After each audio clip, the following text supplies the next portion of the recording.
Sandrine cuisine depuis qu'elle est petite. Elle a travaillé dans les plus grands restaurants parisiens et même pour les lycées. Aujourd'hui, Sandrine va nous présenter son pain à thé. Tout d'abord, voici les ingrédients dont elle a besoin. De la farine, des œufs, du sucre, un peu de sel et surtout beaucoup de beurre. Cela nous a surpris de voir des ciseaux et des pinceaux comme si nous étions un art plastique. La première étape consiste à fermer la pâte dans un récipient que l'on appelle un cul de poule. Sandrine y sépare le jaune et le blanc des œufs avec une rapidité surprenante. Elle a ajouté la farine, le sucre, le beurre et masse le mélange comme si c'était de l'argile en poterie.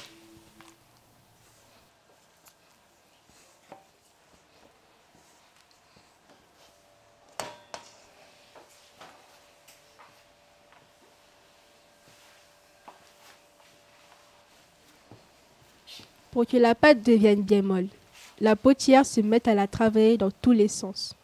Sandrine n'hésite pas à mettre toute sa force. Elle tape, pince, écrase et épuise la pâte qui devient élastique. Ses doigts sont vifs et agiles. De temps en temps, elle répand des nuées de farine ou des gouttelettes d'eau. C'est un beau spectacle et ça commence déjà à sentir bon. La pâte doit ensuite reposer quelques minutes pour que la levure fasse effet. Puis, Sandrine la sépare en deux parties. Elle ajoute un bouchon d'huile d'awara dans l'une pour la colorer en jaune orangé et la masse fermement pour bien répandre l'huile. Ensuite, elle forme 10 petites boules de chacune des deux pâtes. 5 jaunes et 5 blanches et les roule pour leur donner une forme allongée. C'est le moment des nattes. Les gestes de Sandrine sont rapides et précis comme ceux d'une coiffeuse.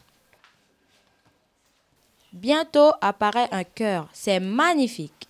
Sandrine est une vraie magicienne.